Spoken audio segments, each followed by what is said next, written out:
Hey everyone, and welcome back to Brian's Horror Movies for Life YouTube channel. And welcome back to my October 2025 Spooktacular series. So I mentioned in my intro video that I was going to be watching and reviewing 3 new Halloween horror-related movies that I haven't reviewed on my channel before. These are movies that I added to my collection within the last 10 or 11 months, so after last Halloween. And so in this video, we're going to take a look at one of those 3 movies since we're already halfway through the month, which is hard to believe. Time flies when you're watching and reviewing horror. This is unrelated to my revisiting of the Halloween franchise, although in a way this movie is kind of related to the Halloween franchise in a non-direct kind of way. But the movie we're going to take a look at today that I watched for the first time is Halloween Night from 2006. Which I have on DVD here by the Asylum Entertainment.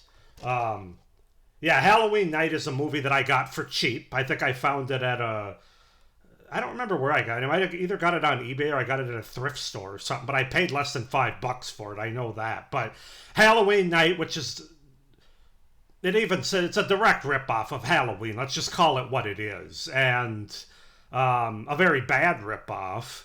But anyway, let's just go ahead and talk about Halloween Night.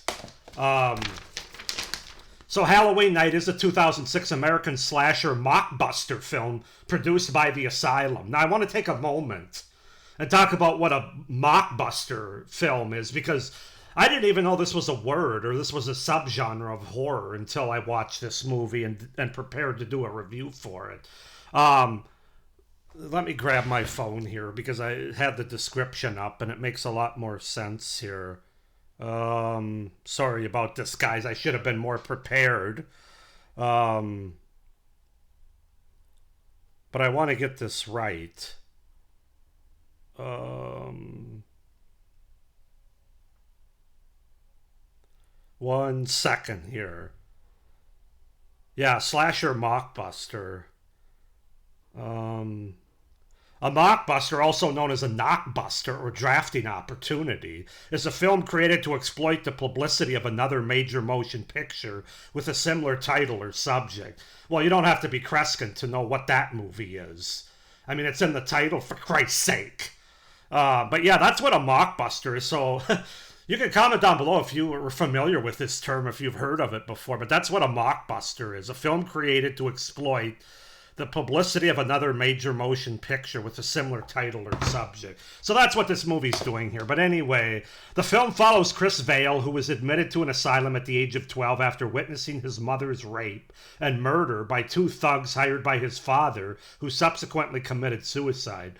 Chris barely survived, having his face burned by one of the thugs. Now a 22-year-old grossly disfigured young man, he escapes from the asylum on Halloween after killing 2 orderlies who mock his wearing of masks that resemble those the thugs were wearing. His old home is now inhabited by David Baxter's family. Baxter hosts a Halloween party there with his girlfriend Shannon, his friends, and his schoolmates.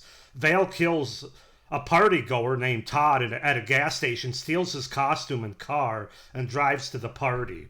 At the party, Vale is taken for Todd by everyone and starts a killing spree unnoticed. Meanwhile, David fakes a dispute with a friend who kidnaps Vale, still mistaken for Todd, with a gun, and another friend disguised as a police officer who is forced to hand over his car keys. After escaping with the car, the kidnapper is murdered by Vale, who goes back to the party in it. Because someone at the party has called the real police, the angry officer ends the party by telling everyone to go home, leaving only David and now disappointed Shannon and some friends. So yeah, that's to set up the premise of Halloween Night from 2006. As far as the cast goes, we have, and none of these names are going to sound familiar to you, trust me.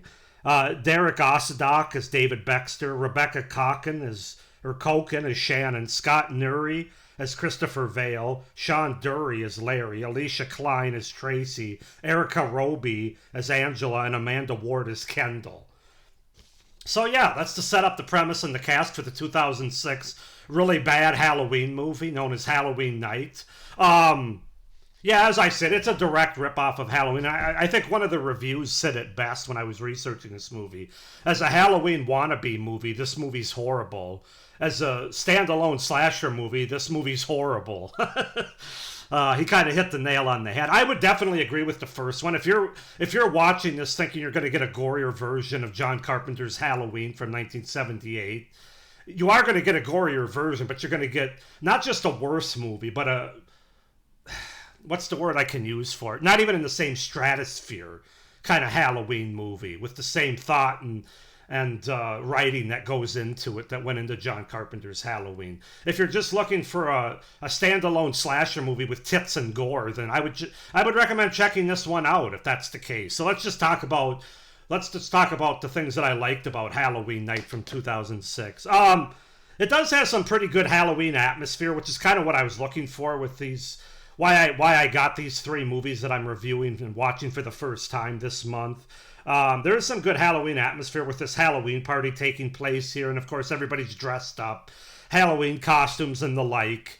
And of course it takes place in the killer's house, because this is the house that he witnessed his mother getting killed in when he was 12, and that he got his face rearranged in as well when he was 12. So that creates some good atmosphere. I thought the look of the house, it's a pretty big house. I thought the look of it was pretty good from the outside, if I'm being honest. So I like that. The kills. The kills are what this movie's all about. The kills are very in your face. They're very bloody. They're very gory, to where you actually see like intestines and other internal organs falling out or being visible of the victims of the killer. This movie really goes for it. So it's a very low budget movie, obviously, but the money that they spent was clearly on the kills and the gore. So if that's, if you want to just sit down with a Halloween related horror slasher movie, a mockbuster, and you only care about the gore and the tits, then like I said, you're going to have that in this movie. Especially the gore. It's very on screen. It's very violent. It's on full display. There's no cutaways or off-screen carnage. It's all right there pretty much. So that's the best thing about this movie. There's also, just as blatantly, there's nudity. I think there's like six main female actresses in this movie. I think 5 of them show their tits at one point or another throughout the movie. The only one that doesn't is our quote-unquote final girl, Shannon, or final survivor, played by Rebecca Rebecca Kochen.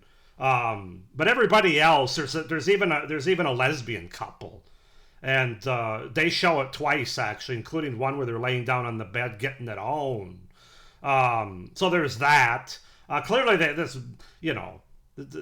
the maker of this movie knew that what constitutes a slasher. There's also another scene with a girl that's riding a guy down in the basement towards the middle of the end of the movie. Man, did she have a great rack. I'm not going to lie. But anyway, with that being said, a lot of topless nudity. 5 different girls at least. So yeah, it has all the elements of a slasher movie for sure. Solid gore and makeup effects, I would say. Mostly practical from what I could tell. I don't think there was any CGI here. And again, it's a low-budget movie, so the practical effects aren't out of this world. Especially when it comes to the killer's look, and I'll get into that more when I get into the cons. But from what I could tell, they definitely put a little bit of money they had into the gore effects and the practical at that. So I give them credit for that, and I enjoyed that. It definitely makes the kills much more effective from that regard. And then my final pro is I thought the origin story of the killer, which we actually see, the movie opens with this origin story. I thought it effectively set up things. Again, just much like Halloween, John Carpenter's Halloween, where, he's a 6-year-old boy and then it's 15 years later. In this movie, he's a 12-year-old boy. We see what happens and now it's 10 years later. So, It's a ripoff. That's what it is. It's a ripoff. But I thought that was, I thought for this movie that was effectively set up and done for a little bit of the backstory there. So yeah, those are my pros for Halloween Night from 2006. As far as cons go, it's a really poor, low-budget, direct ripoff of Halloween that lacks any of the suspense, the characters, an effective killer, or the pacing that Halloween had. And that's just off the top of my head.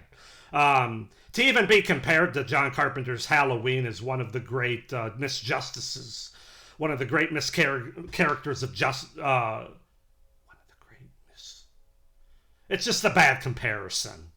Um, yeah, it's not in the same realm. It's not in the same atmosphere. It's not in the same universe as John Carpenter's Halloween. Again, my suggestion would be forget about the title, forget about the fact that it's a mockbuster ripping off Halloween. Just think of it as a standalone Halloween slasher movie from the mid-2000s, and you'll be just fine. The characters are completely forgettable. They're cliche. They're dumb. God, are they dumb.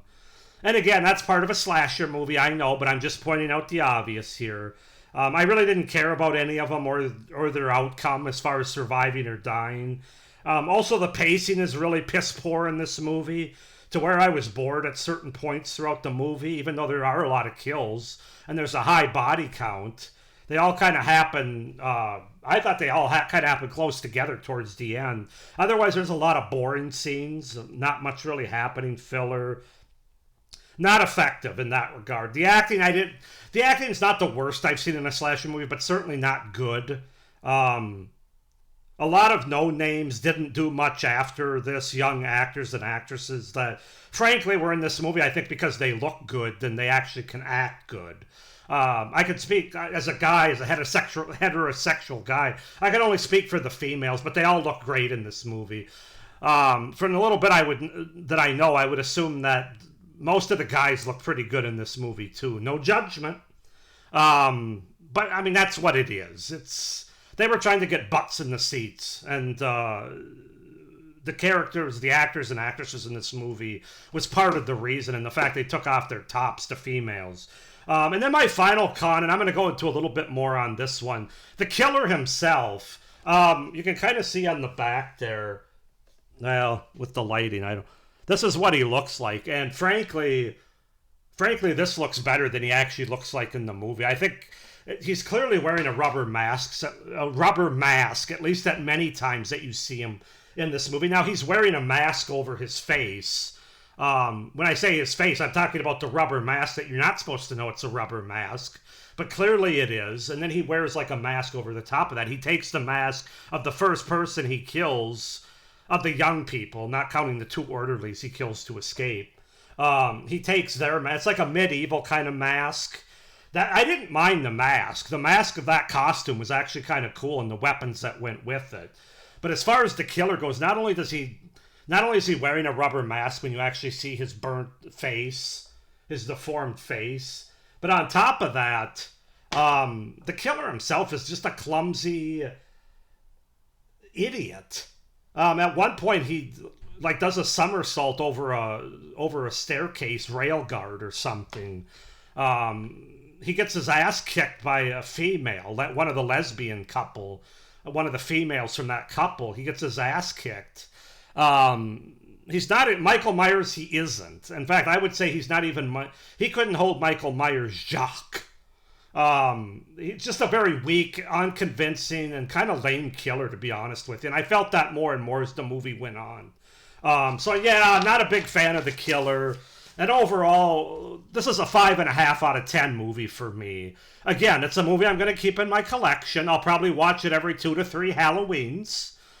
Because it is a Halloween-related slasher movie, and so therefore I'm going to keep it in my collection, but it's not a good movie. Like I said, if you want to just put something on where you can literally turn your brain off, and I mean that literally, and just watch tits and gore on screen, then that's the time to check out this movie from 2006. So 5.5 out of 10 for Halloween night. Go ahead and comment down below if there's anybody out there that's seen this movie. It is a little bit more obscure. But comment down below your thoughts on it if you've seen it, or if you have any questions about it. Please like this video, hit the little notification bell, and subscribe to my channel if you haven't already. It would really help me out for the future of my channel and the content going forward. With that being said, though, I hope you're enjoying my October 2025 Spooktacular series. I hope you're having a good October so far.